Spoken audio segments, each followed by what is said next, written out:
As the final buzzer sounded on the Pistons' 2023 season, two die-hard fans, Mickey and Harry, each passed out and witnessed a vision. They were visited by Detroit's very own mascot, Hooper, the stallion ablaze, who told them the only way the Pistons would ever win a championship again was if these two men started a podcast. To be clear, they said, do we really have to do this? I mean, aren't there enough Pistons podcasts already? It seems like this might be overkill. But Hooper dunked on them, right in their face, and said, your team needs you. He presented them with a prophecy. Now it is their duty to help Detroit rise again and become champions. The Order of the Blazing Horse. Oops, I'm on the wrong one. My bad. Welcome. Hey.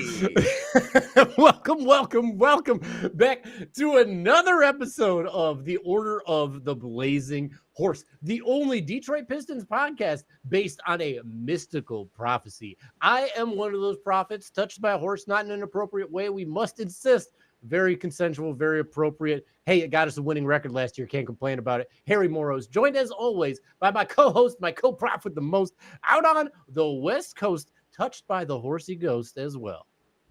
Mickey Jacobs, what is going on, Harry? Ooh, not much, man. Just enjoying the summer heat, just enjoying your company, and just friggin' geeked because we have a very special guest on today's stream, on today's podcast. If you're on Blue Sky and you're a Pistons follower, you should know this man. If you're on Blue Sky and you're a poetry follower, you should know this man. You should be virtually snapping your fingers a little bit. They still do that, Mitch? They actually do it poetry readings, believe it or not. The people are still into it. Yeah. It's not Michael Myers from So I Married an Axe Murderer. We ain't into that sort of poetry. Whoa, man. Although it's a pretty sick thing.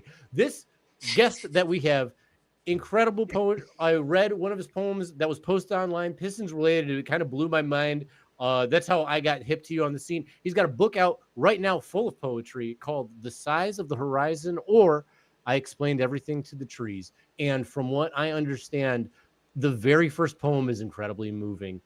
Everybody, welcome to the show, the great Mitch Nobis. How you doing, man? I'm good. Thanks so much for having me, Harry and Mickey. This is fantastic. Go Pistons.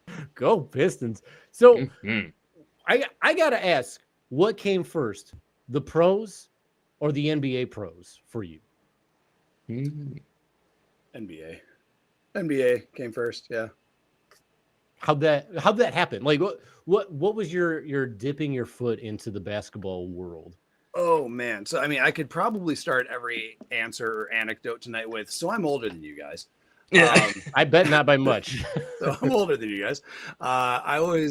We got a 15 and 11-year-old, and I was about the 15-year-old's age when the Pistons got good the first time. So I'm a sophomore, I guess, in high school when we get the 89 championship, junior the following year for the back-to-back. So, you think about like those formative years, and I like to play basketball as well. Right. So I'm at like our basketball camps and all that kind of jazz in those years leading up to that. I have distinct memories of, I don't even want to say their name, the Celtics getting us in the Eastern Conference playoffs, and then like getting there and the Lakers getting us. So like it goes back, right? Like I've been there since the 80s, and kept following them. My brother and I managed to score tickets for Grant Hill's debut game. One of my deep cuts, people forget, Daryl Dawkins made a brief appearance. We were there. So yeah, I mean, I've been an NBA guy. I've been a basketball guy forever and an NBA guy for almost as long. I am from the country. I grew up on a farm, so like we didn't get cable TV, so you only got a few NBA games per year, which kind of made it even more special. It was like that 1 week a year they showed Godzilla movies after school. Pistons lifer. Right, yeah. I mean, essentially, I even have vague memories of Kelly Tripucka. Okay. Might be a little older than me talking Kelly Tripucka. That's fair. I date back to like Bison Dele, essentially. Oh, so not RIP, I think. Yeah, I mean, we were before we went live, we were talking about Malik. Like, we have we're gonna have a book's worth of sad sob stories in Pistons history here. There's tragedy. There's tragedy in basketball. There's love in basketball, and there's tears in basketball. We all know it. I do think the Bison Dele story is a little sadder, just because sibling murder at sea, for how that goes, allegedly, I guess. But yeah, the Malik Beasley situation, pretty rough. We briefly touched on it last time. It doesn't seem like he's gonna be back with the Pistons anytime soon, especially because Ron Holland has his number now, taking that number on, which I actually think is a pretty classy move by Ron. Respectful thing to do because they had a tight connection. Mickey knows all about that. Yeah, I loved watching their little pregame ritual where they would like cheers the ball and then take some threes and just I think Ron wore 5 in high school or and maybe a little bit with the G League Ignite, but are you guys getting a little juiced up for summer league? Are you that level of sicko, Mitch? Are you gonna be watching the Pistons tomorrow? I am definitely that level of sicko, but as I already mentioned, I'm also a dad, and travel baseball season just ended. So we're headed to the lake pretty soon here. So I'll probably be following it on Blue Sky. I'll be following headlines on Blue Sky and probably not be able to watch them. Which it's probably for the best. It's probably healthier for me. Yeah. You sure you don't want to overreact to summer league games? Right. That's one of my favorite traditions, is to be like, this guy's a stud. He's this person who we'll never see again, is just like the second coming of like Grant Hill. But no, I am excited. I'm excited to see Ron. We didn't get to see much Bobby Clintman. I'm excited to see that. And of course, I'm excited to see Chaz make his debut in a Pistons jersey, kind of. Mm-hmm. Harry, any thoughts on the first summer league game of the season? Yes, here's what I want to see. I want to see some meat on these kids' bones. I want to see them having gained some weight. And that's not just because I'm envious of people who can gain weight like that, but also because I think it's important for them to do so. I want to see Bobby a little thicker, and I want to see Ron a little thicker. They're already tall. I want to see how thick they get.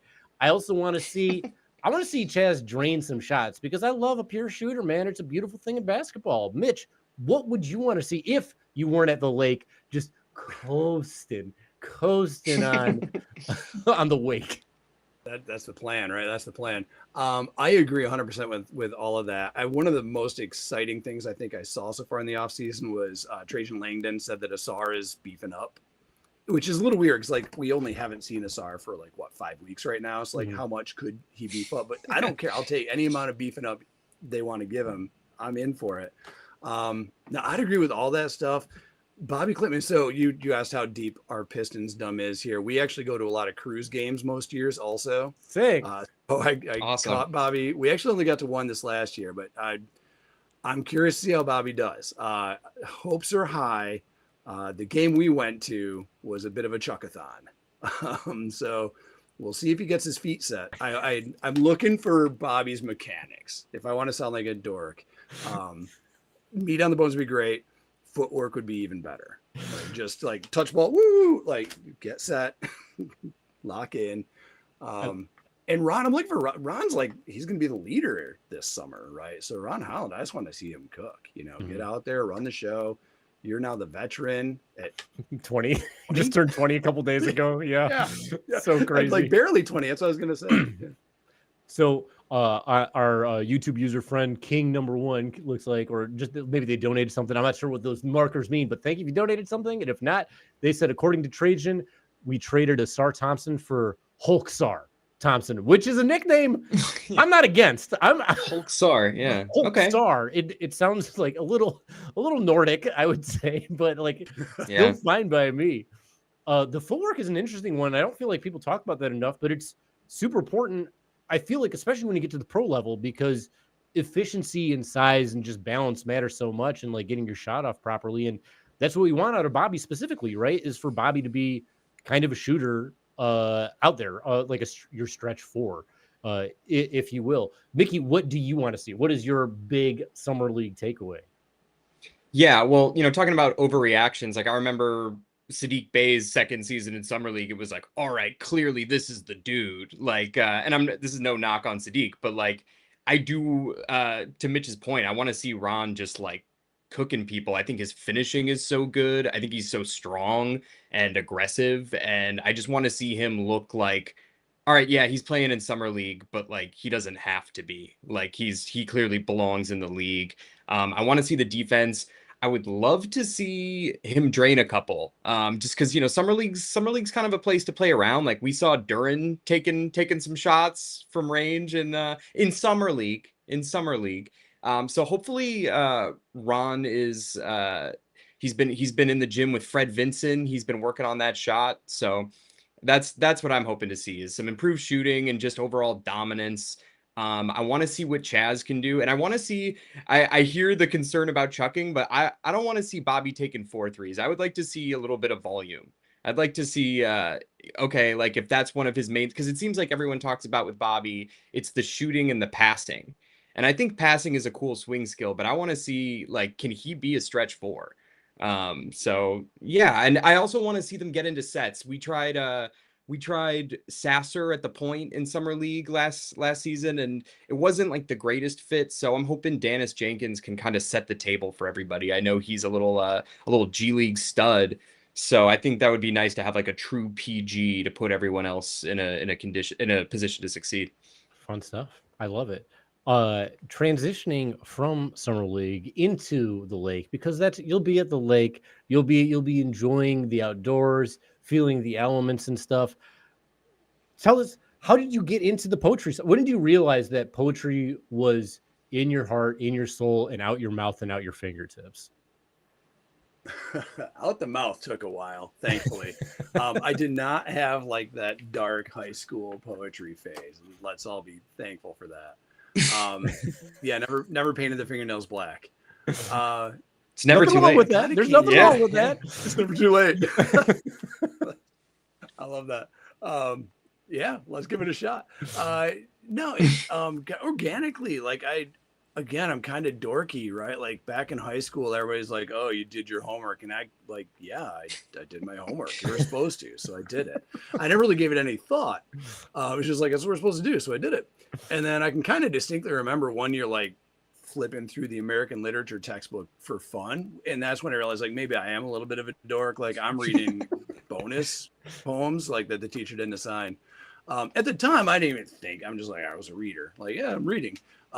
Years later, when I actually started writing kind of seriously, that was sort of like an aha. Like, oh, that was probably it. It was probably like, Whitman and all those dudes, like any other, white boy poet. Like Whitman is it, right?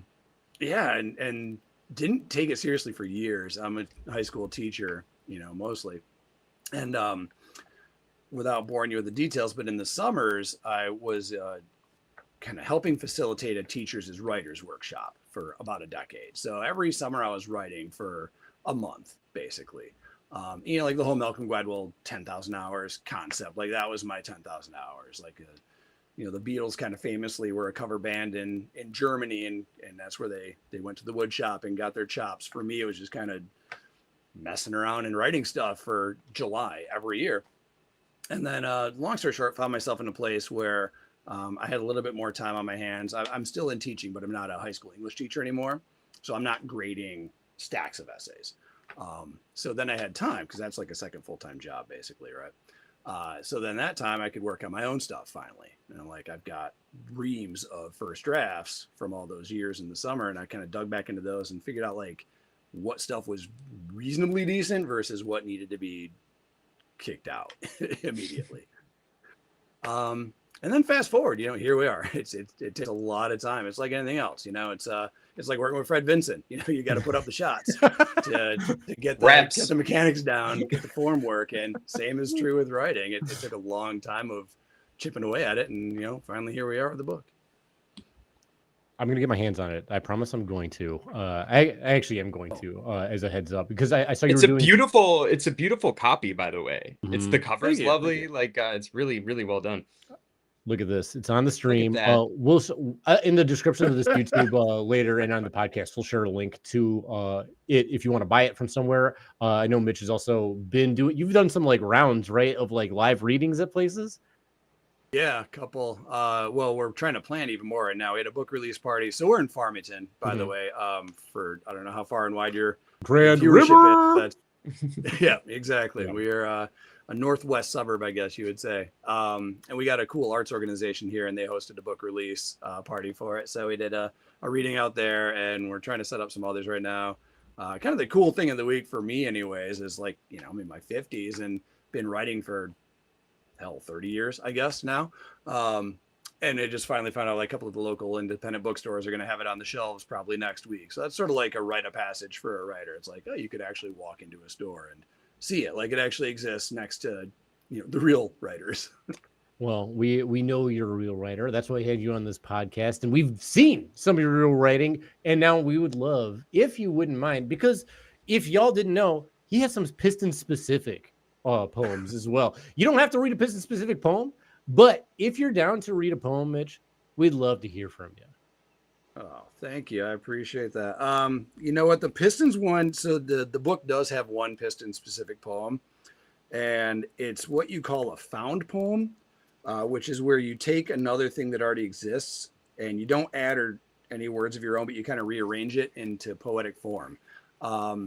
And I'm just going to use this as like we're on Letterman trying to sell the thing. I'm not going to read that one. You got to get the book to find out.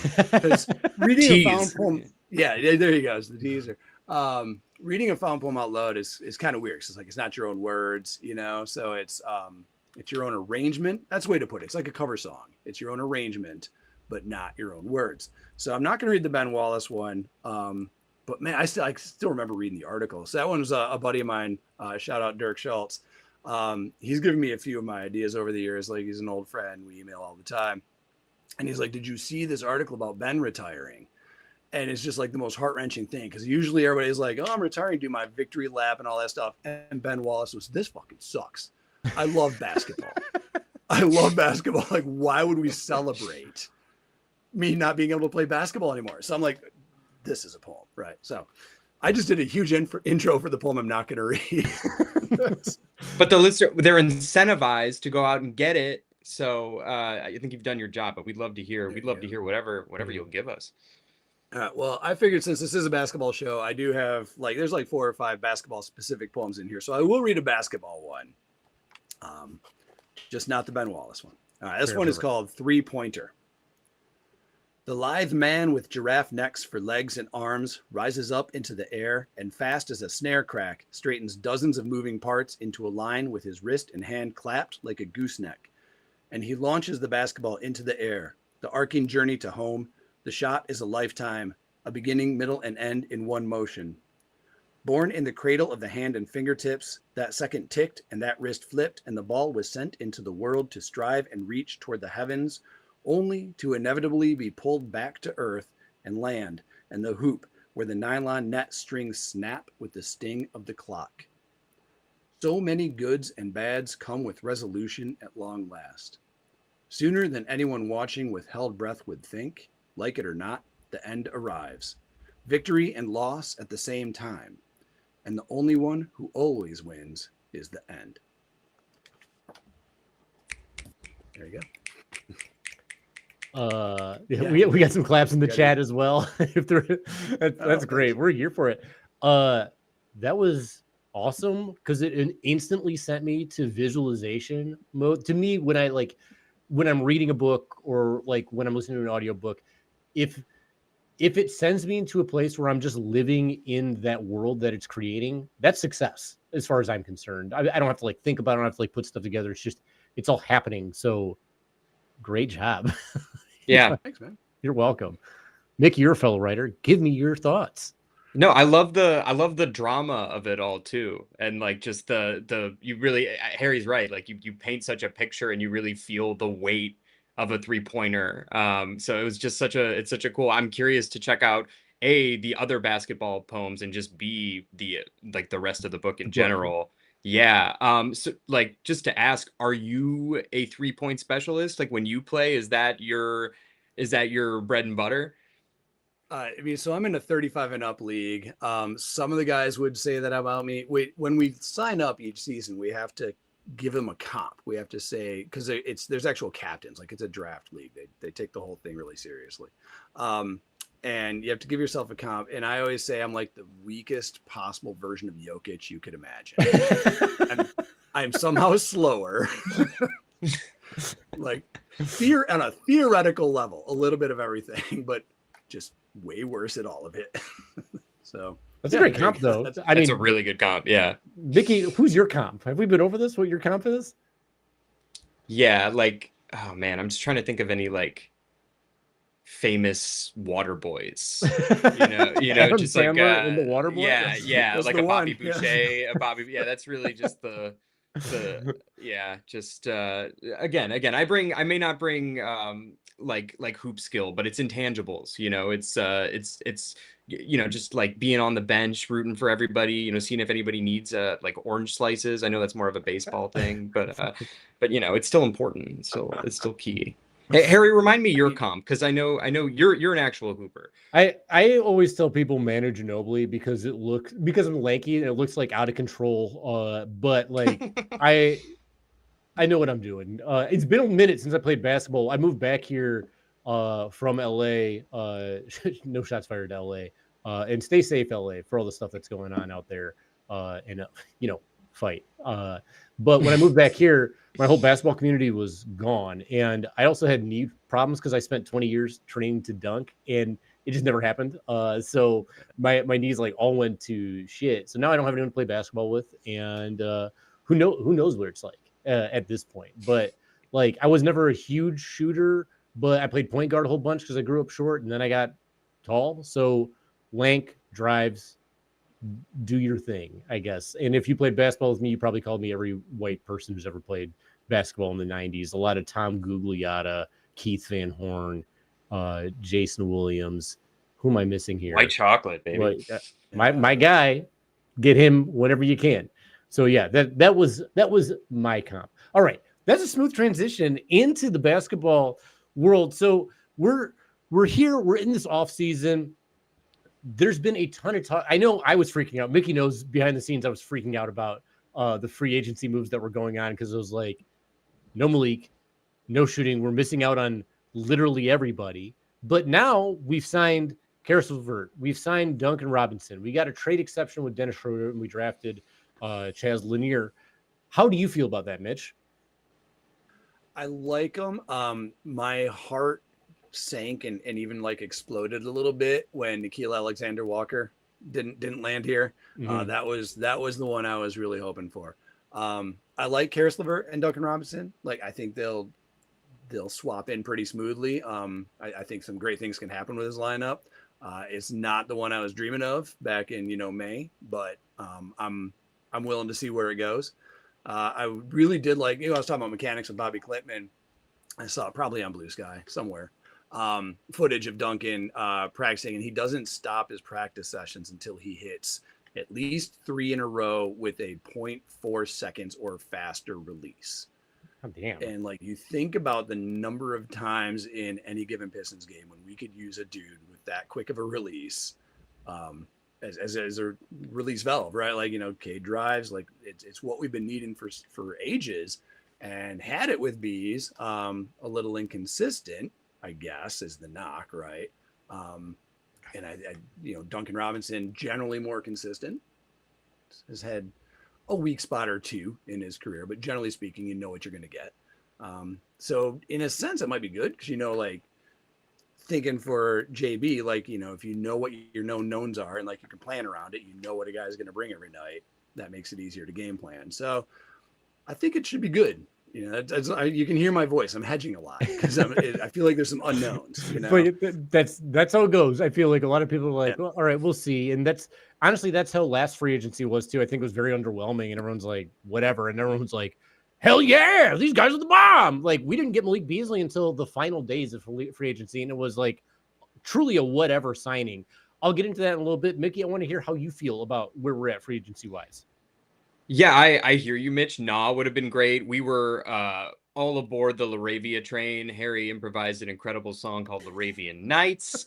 But I think like it would have been cool to get one or both of those guys just because you could see them growing with the squad. Whereas I think Karras and Duncan feel like, solid vets, but like a little stopgappy, like a little like okay, like this will be like 2 to 3 years max, probably. So it's sort of like it feels temporary still, but I do think there are improvements made from like our previous, and like, look, we, as Harry said, we kind of like Trajan captured lightning in a bottle with the Malik THJ. Like, it wasn't just their play, it's like the vibes were incredible, and it was so important to that season, especially when Ivy went down. But I think Duncan does more than THJ. I think, like, just in terms of cutting and passing and rebounding, and I think, like, to your point, like, there's been consistency stuff, and there's been postseasons where he's been a liability and a question mark, and there's been postseasons where he's come up huge. So I think he's going to be great. He seems like a solid locker room guy. And Karras, like, that seemed like a weird one to me, just as like a backup ball handler, and I had to do a little digging. But I think between Karras and Duncan, we're going to get so much better, like so much more versatility and more two-way play. I know Duncan's not like a great defender, but like neither was Malik. And I think there's going to be more right. I think, I mean, he's pesky, but like, I think there's going to be a lot more versatility.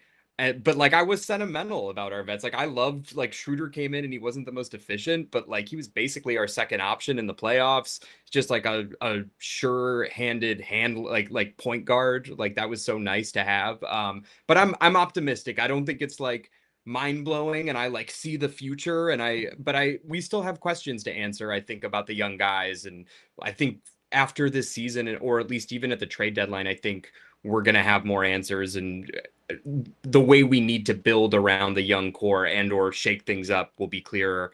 Harry, how are you feeling? I feel great, and I didn't feel great initially. And then, as YouTube user says, I feel Levert is a better version if you combine THJ and Dennis. I think Duncan is as good a player as Beasley without the vibes. And yes, the vibes will be missed. I think that's one very underrated thing that Beasley brought to this team. I love following him on like Twitch, still follow him on Instagram. Very fun energy, very fun on the court.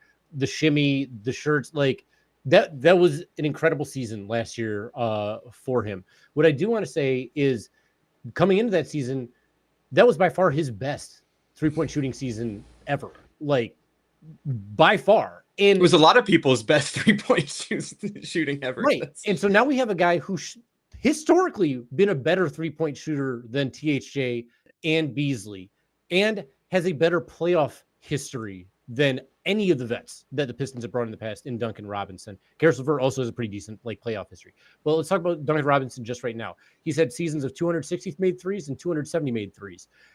If Cade Cunningham gets another role player to the over 300 three-point mark back-to-back years for the first time in their career, do you know how many shooters are going to want to come to Detroit specifically for that? Like, and is it out of the question? Obviously not, because Beasley wasn't even close to getting 300, and then he did this, and he's essentially in the same role on a faster clip on top of it. So I have high hopes. I've wanted Duncan Robinson on this team for many years, and that's even as like a Michigan State, not Michigan guy, though I don't have any like love for Michigan State either. Izzo, you know what you did. Go back to old podcast. We can find out what happened. Mitch, I'll tell you about it later. But when we talk about Caris LeVert, when we look back at what the Pistons were lacking in the second half of the season until they got Dennis, and then even when we were in the playoffs, when Cade wasn't on the floor, ball handling and playmaking and scoring was trouble. Now you have a little bit more of that. And with Ivy coming back, Trajan specifically said the thing we're not thinking about is Ivy is back. That's a huge deal for them. He believes in the shot. I kind of believe in the shot too. It looked really good. The kid's so fast. He's a hard worker. He's got coach pedigree from like his parents. I have high expectations for him. If we can get Ivy locked in at a like an extension before things hit, I'll be super thrilled. I want to talk real quick about Oklahoma City and what they've just done with their extensions. You have SGA, who's making over $70 million a year on a Supermax. Chet, Supermax. Jalen Williams, 5 years, $287 million. That's three players. The Pistons could be in a situation, let's say they extend Duren and Ivy, and they're like two of your three starters. You have one Supermax player who's maxing out at 50-something a year in Cade for 5 years, and then you get those other two combined for roughly $50 million a year. That's cheaper than one player, essentially, on OKC. And I know OKC is not trading those picks because they need all their picks just to have affordable players for their future, right? Yeah. The Pistons are in a position with these short-term contracts that you guys said where it looks like they're just kind of stopgap with 2 years, 3 years here. Yeah, then you can replace them. And maybe they already are replaceable there, and you can get cheaper versions. You can keep using your draft picks as it's going along. I kind of love what the Pistons are doing. And by getting two-way guys, not only guys who can like play offense and defend, but guys who can handle the ball on top of it. And then you draft essentially Malik Beasley in Chaz Lanier, who seems like he's got a pretty good head on his shoulders and whose stats very similar to Dalton Connect's when he was at Tennessee, came a way different pick than Dalton Connect, but played in the same system, in the same role, coming out of the same whole situation. I was anti the pick at first. Now I'm for it. And the other thing that I've got super hype about, and this is from Instagram. I keep seeing on Instagram, Jalen Duren will not stop posting videos of him pulling up from three, like in not just like standing at the 3-point line, like drain threes, but like actually ball movement, shooting threes. And when I saw one, I was like, okay, no big deal. Then multiple, like over multiple days, Mickey talked about it. Why can't Jalen Duren, a 21-year-old, learn to shoot threes? I kind of think that might be the direction he's going in. We clearly didn't chase a stretch big. Maybe that's an opportunity. So I know it's a big maybe. I'm just hoping for it. YouTube user says Michigan's a fun program, Harry. Come to the dark side. I'll never root for Michigan. You got two Wolverine acquisitions. I'll root for them afterward. I'll root for Michigan if like I hate the other team going in there, but too many Walmart Wolverine fans and too many like people I know who went to U of M. I just the fan base is too up there for me. But I like YouTuber says Trajan's done a great job building a competitive team with infinitely tradable contracts and flexibility. I'm so impressed with what he's done, especially with having to pivot last second with the Malik Beasley thing. We don't have any big bad contracts. We have tradable contracts to get a big player if we want to do so. And we have the opportunity to see how Ivy, Duren, Ron, and Ausar are all going to grow and potentially the ability to sign them at pretty affordable contracts. And we have a guy in who I think is a top 10 player in the NBA in Cade Cunningham. So I'm thrilled overall. Long-winded way of saying I'm thrilled with how it's going on. Mitch, I talked about the Jalen Duren stretch situation. Do you think it's a possibility? I do. We might be thinking at a theoretical level still, but I do. Like one of my favorite developments last year was JB saying like, fine, you got the rebound, bring it up. And just kind of letting him play around with that. Like, because he wasn't initially, if you remember back in like November games, like Duren was not allowed to touch the ball anywhere outside of the paint. And then mid-season-ish, he just let him start bringing it up. And, you know, he's obviously not full-time point forward material. You know, his handle's got a lot longer to go. It's a tall dribble. But that you could see him getting more comfortable just from that one little tweak, you know, that one little like, go on, big dog, you know, have your fun. Which is one thing I love about Bickerstaff. Like he understands that like it's just basketball, you know, it's basketball. Have fun. Have fun in the right ways. You know, he wouldn't let him do anything, but like that was such a big move to let Duren kind of stretch a little bit. And so, yeah, I mean, I've seen some of those videos of him shooting too. And we go, again, my kids, we go to a lot of Pistons games. They don't want to just walk in at tip-off. We are there like an hour early. We watch those shoot-arounds. And Duren's been doing this. So, like, I don't want to get you too excited, Harry, but Duren been working on that in those pre-game shoot-arounds. And the shot looks good. Uncontested, the shot's coming along. I mean, flashback, I still think, yes to all these roster moves. These are all great. Getting Bickerstaff as a coach, these are all great. That whole year that none of us will ever forget. Like I was right there. I went to like 7 games the year that we only won 7 games. Dropped or whatever it was. $20 that year. That whole time I kept saying like the roster is the core roster is fine. We need a strength and conditioning program because remember that year everybody was hurt. Yeah. You know, every other day Duren was out. And then we need a shooting coach. And the first thing Langdon comes in and you get Fred Vincent. The second I saw Fred Vincent as the first move, I'm like, we're good. We're in. Like, this is a real team now. Because that's like you could see it. They're young. They're still so young.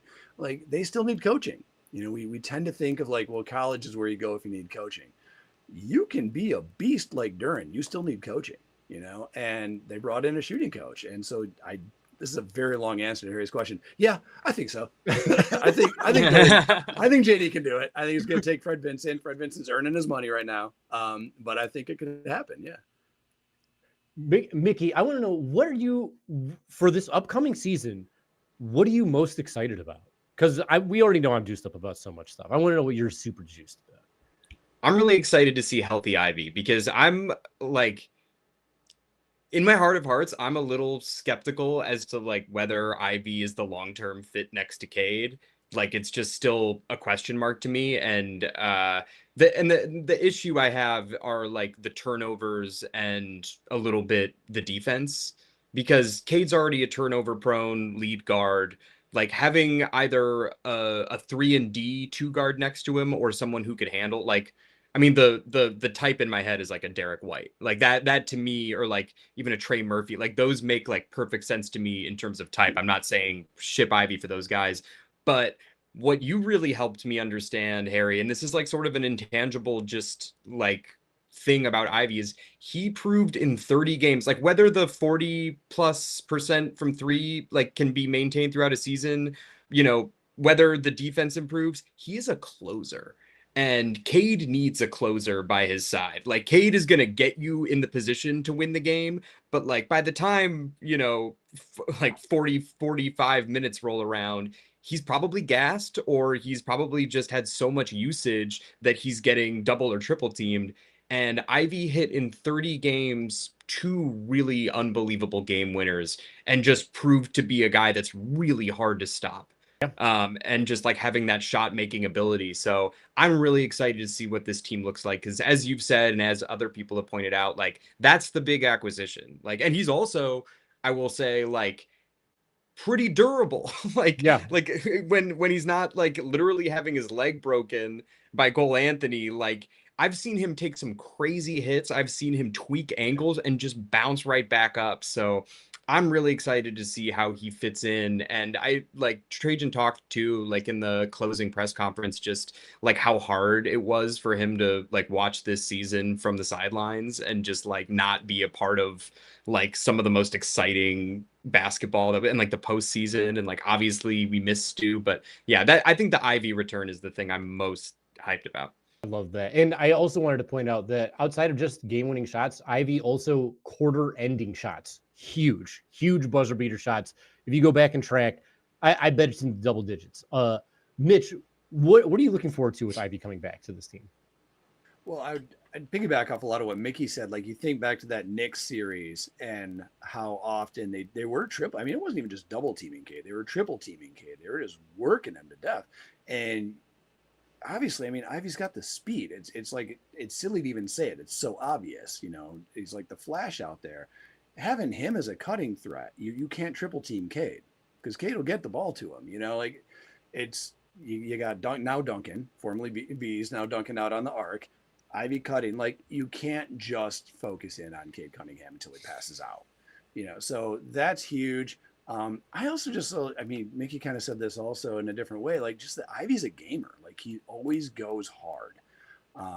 He doesn't have quit in him, like he's almost to a fault, like the turnovers are also my big concern. I still say that horrible year, everybody's like, oh, this is the worst team ever. I'm like, no, they're just throwing the ball directly to the millionaire in the front row. Like, that's a fixable problem. It's a very fixable problem. The money ball. So my concern is that, like, Ivy, we had this great run last year, and Ivy wasn't out there gaining that experience and playing with those vets that whole year. So I have some huge question marks. Again, kind of the same ones Mickey highlighted, like, is this a long-term fit? It really could be, but it also might not be. And we just don't have enough games with them out there together to know that yet. Because, you go back to that year before and he wasn't hurt. He just wasn't getting on the floor for Lord still knows what reason. So like, they haven't had that many games together still after a couple of years. So I think it could work. I think it will work. In my heart of hearts, I think these guys are going to gel because they want to. Like, every now and then, do you ever like pause and like try to step back? Like, yeah, I'm obviously a Pistons homer. Like, if this was another team, would I feel this way? And I really do think the Thunder are a comparable option, because like the Thunder love each other. They're young, they hang out, they play video games together. the Pistons do that too. Mm-hmm. You know, so while Ivy and Cade are different style players, these guys all like to be together. Like they're so not the bad boys. The bad boys hated each other and like literally punched each other in practice. Like Ivy and Cade ain't gonna be like that. So they'll figure it out. You know, they'll work together. It's gonna take time. I think people will panic because I'm guessing November is not going to be as pretty as March and April were. You know, this last season. I think there'll be some minutes to figure things out. But I think by, you know, December, we're going to be cooking again. And those two, I think, are going to work great next to each other. It's just going to take a minute to get there. I also think it's going to be good. I think it's actually going to happen a little bit faster than maybe expected. And I think they're actually going to have a better record next year. I know people are saying like, oh, the Hawks got so much better and the Magic got so much better. But like also the Bucks got worse, arguably. I mean, they lost Dame and they just replaced Brook Lopez with Miles Turner. Indiana got what? You don't believe worse. in Kuzma? Is that what you're saying to me? I don't. And my thing with the team is they were bad in the first quarter of the year, and then they were not that bad in the second quarter, and then they were a legit good team in the second half. So they were only a good team for half of the season, and they still got 40 plus wins last year. I don't even remember like what the total was. This year, that whole core is together, and they have a year under JB Bickerstaff. They know what the rules are. They know what the expectation is. These are the same guys that are hungry from last season. I have a high expectation for how the season is going to end up being. And we got to remember, if we want to talk about the Thunder again, the Thunder went from a play-in team to the second seed to this dominant force that they were last year. That was a 3-year trajectory without adding superstars. I mean, last season they added Hartenstein and Caruso, right, who are good players, but role players. So all that happened was continuity and growth within the same system with their core guys. And I'm kind of expecting to see that with the Pistons moving forward here, and including with their new acquisitions. And speaking of their new acquisitions, we love playing games on this show, and we got a great one. This is a fan fave. It's a show fave. Mickey, break us into it, please. We got a little game, Mitch. It's called Who You Talking About, Reddit. And I don't know if you're familiar with Reddit, but it's a pretty negative place. It's a pretty reactionary place, and people say all sorts of stuff. But we are going to compare the previous vets that we had, Schroeder and THJ, with Karras and Duncan. So I'm going to read a Reddit post, and you're going to tell me if you think it's about. We'll start with Karras versus Schroeder. All right. So and you're going to be playing against Harry. So the person with the most correct answers wins. Are you ready? As I'll ever be. I love it. All right. First one. Solid defender, good ball handler, and decent passer. He can create good looks. The touch is brutally hot and cold. Is this about Caris LeVert or Dennis Schroeder? Am I up first? This is me. Yeah, we'll give you. You're the guest. I appreciate that. I'm going to go with Karras. Harry? Am I guessing on these two? Okay, so we're both guessing on all of them. Yeah. I'm also going with Karras because if Schroeder's touch is inconsistent, I didn't see it last year. Like his touch of the basket was really nice, and I kind of feel like it's always been that way. So I'm with you, Mitch. I think it's Karras. Point for each of you. You're correct. Hey. That was about Caris LeVert from the Cavs subreddit this past month. And the YouTube user also got that right. So all three. Hey. Woo! Team on. All right. We're gonna move right ahead. This one's funny and a bit of a thinker. He's just a worse Malik. It's about these two guys? Yep.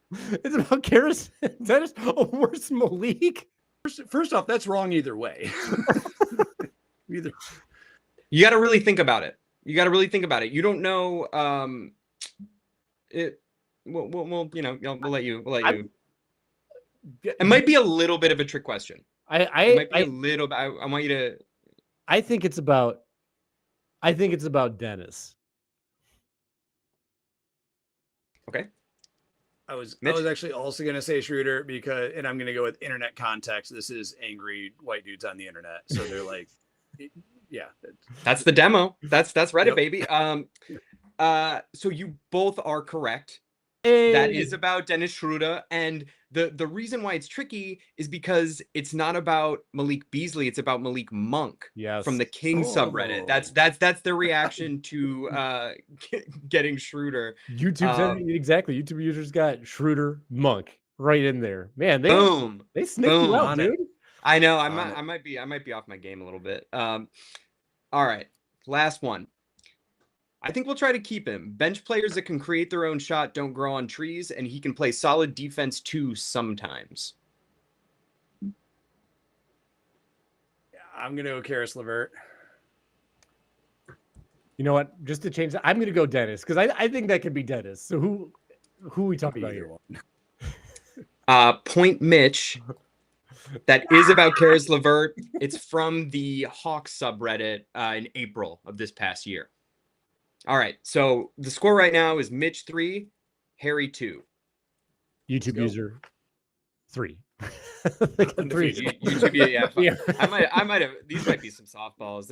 I can usually, when Harry's just playing alone, I can usually smoke him a little bit. But this might not be my best batch. But maybe I can get you guys on the Duncan versus THJ train. Before we get into there, if you can get us, then you can also get us by liking and subscribing to our podcast. It's free. It's easy. Just click the buttons. We'll send you a notification. We're getting on. We just have fun here, and we have poetry on this. What Pistons podcast has poetry on the show? Ain't nobody do that. Games. What? Come on. We're just trying to get up to, we're trying to hit triple digits for a subscriber list. We're at 88 right now. Shout out to the people who just subscribed earlier this week. Really appreciate you out there. If I had YouTubed up, I'd give the names the shout out. But we're not there right now. Let's continue with the game. Mickey. Okay. Duncan versus THJ. Here's the first one.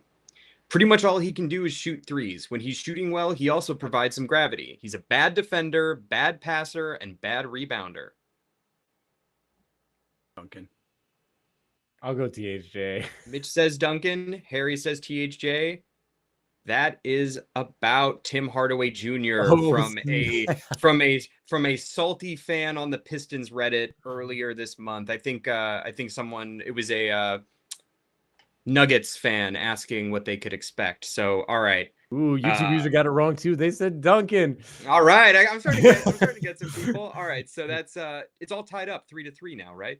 Threes across the board. Threes for the 2 3-point specialists. All right. Here comes the second one. If he can make threes but be a liability on defense, that's fine. But if he's not hitting threes, then what's the point of playing him? Yeah, I'm going Duncan Robinson again. Oh, man.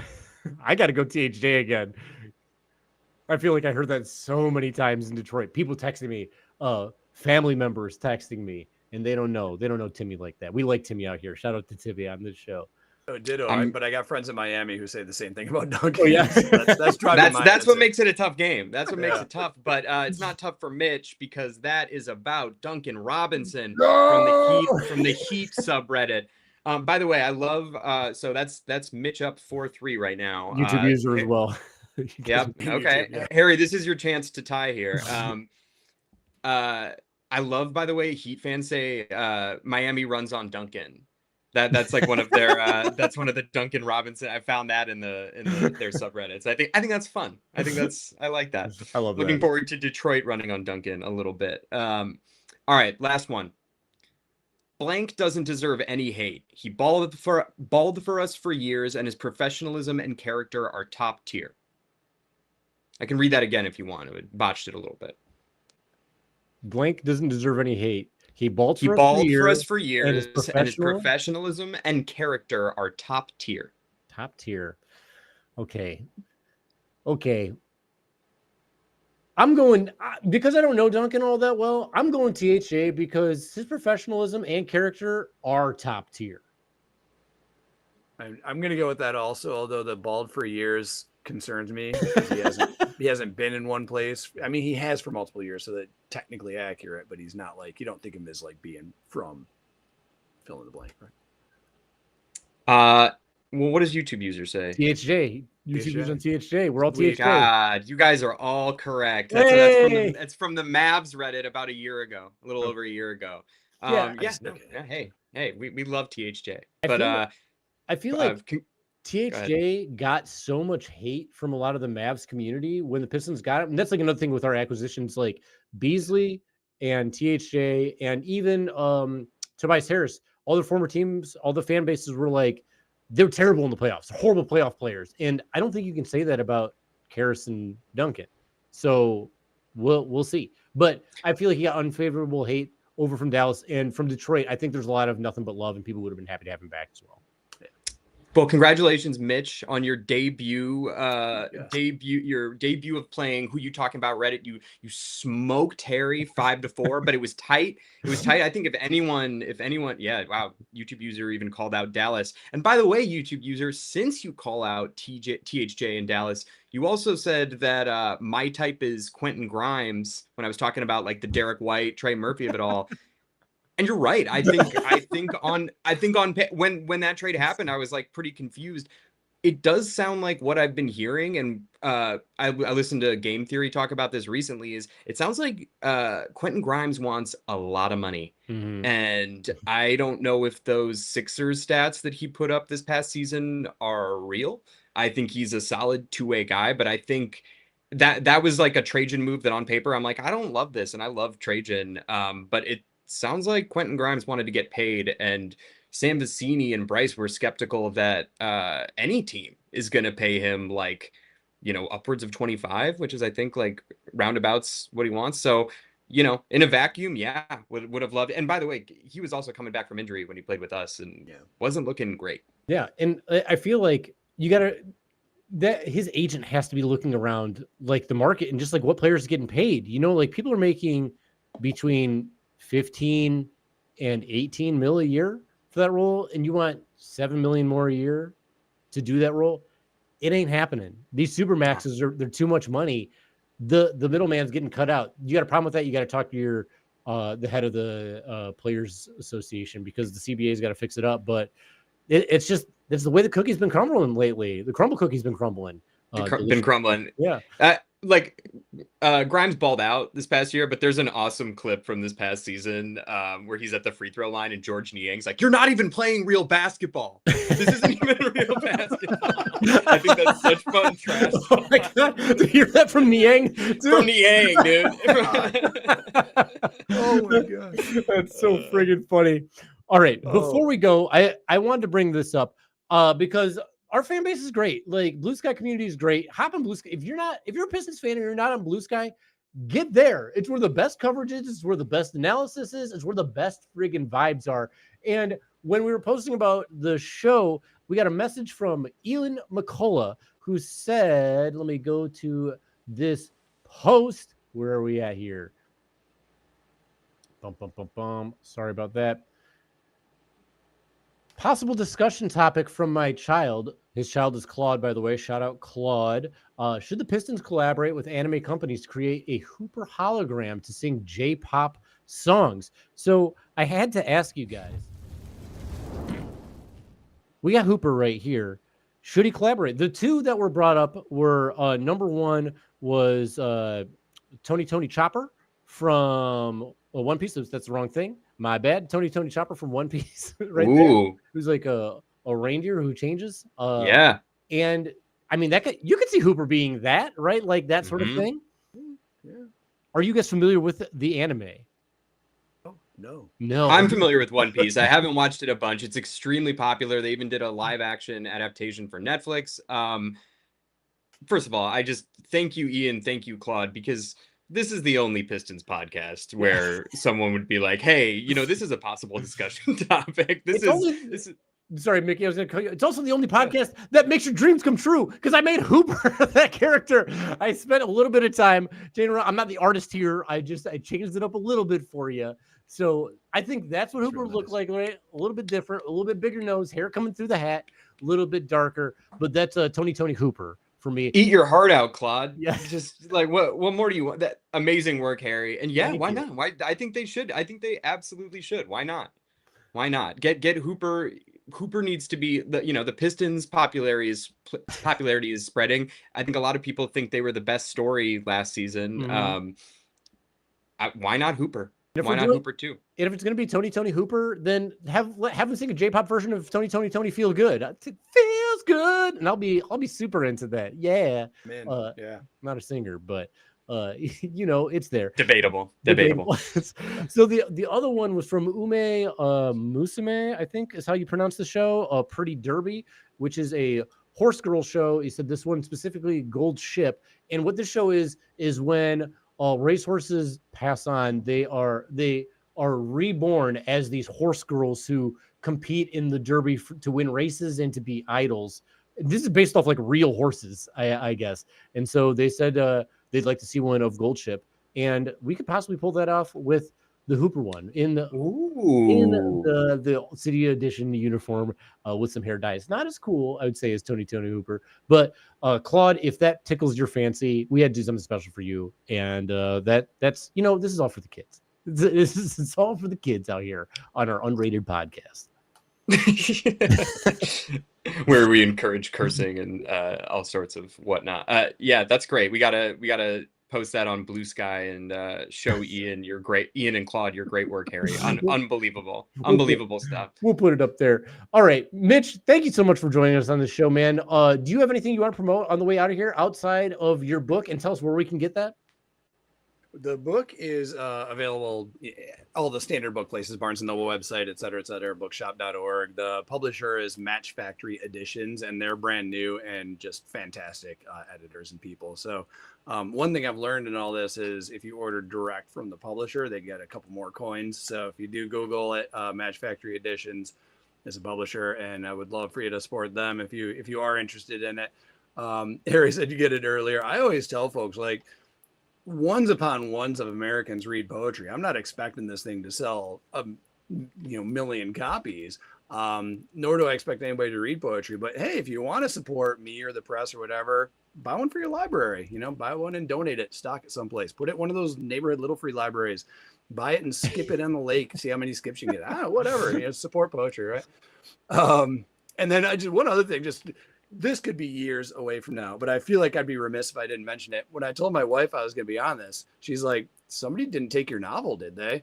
So I actually have a basketball novel that, without giving away too much of plot twist, doesn't involve the Pistons in some way, shape, or form. So I had to laugh. She's like, they're talking about your novel? Who knows about your novel? I'm like, yeah, no. Well, I'll have to be back sometime in the future. Please do. But so you're not going to tell us the title of that novel to also pitch is available? Well, so I mean, we are still in the searching for literary agents phase. The title is The 15th Man.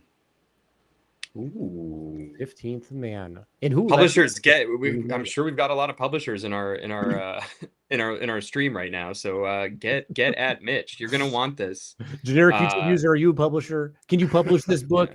Yeah. Let's get it going. Mitch's poetry is awesome. I legit am gonna buy the book and read it. I might donate it to the library afterward. That's actually a pretty great idea. But I would love to read it. Here to support the arts and to wish the downfall of AI and all the data centers all across the world. And I think supporting poetry is a great way to do that. So Mitch, thank you so much for joining us on the show. That book again is called The Size of the Horizon, or I Explained Everything to the Trees, right here. Beautiful cover. Wonderful thing. Mitch, give us a closing thought on what you want to see from the Pistons this season. Man, keep it rolling. At the end of the day, keep it rolling. I was super happy when, everybody's bugging Trajan Langdon and he said, like, no, I don't have any big offseason plans. Like, we've got a great core. Like, yeah, like I agree. One of you guys said, like, the Beasley thing took everybody by surprise, and he handled it very smoothly. Like, okay, here's another 3-point shooter, little older, maybe not as perfect a fit, like no shimmy. The culture vibes might change a little bit, but the core is older. Like they're gonna become veterans themselves. Like, hopes are high. Keep it rolling. I wouldn't change much. Just keep gelling, keep developing. Like during the finals, they kept showing that one graphic about like how quickly the Thunder got here. And every time my wife and I would just kind of look at each other like, the Pistons are like 3 years ahead of that. Yeah. We're in a good place. Like, even if this next year goes south in some way, shape, or form, my big concern is always injuries, because injuries can send the whole thing south in a heartbeat. Boston, and we did with Ivy. We like, what a magical storybook season. Like, Ivy went down and we still kept it going. The other guys picked it up. So that's, I guess, a good way to phrase it. Like, I think the team's culture is strong. The core likes each other. One of the main guys went down last year and they played harder and got better, so I think we're looking good. Love it. Mickey, you got any closing statements yourself? No, just I'm pleased by Mitch's book. Don't do it on Amazon. Bezos don't need your money. The publishers do. Thanks again so much for coming on the pod. It was great hearing you read, and it was great hearing your takes. And it was great watching you smoke Harry at Who You Talking About Reddit. Maybe you'll come back and he'll have a shot at redemption, but I don't like his odds, and I love you, Harry, but that's all right. I'm gonna have to hit the Reddit gym, get my reps in here. I don't know about that. I don't know if I recommend that. Every time I finish searching for these posts, I just feel like I age a little bit more. Like it really takes a lot out of you. Like, this is the NBA streams wrinkle right here. You need to go outside after spending enough time on Reddit. You got to get some fresh air, touch grass, as the kids say. Yeah, let's all touch grass. And thanks again for joining us for another episode of Order of the Blazing Horse. And we leave this show the same way every time, and that's by reading the acronym OOBH aloud, because it sounds like what a horse would say anyway. So I've been Harry. And I'm Mickey.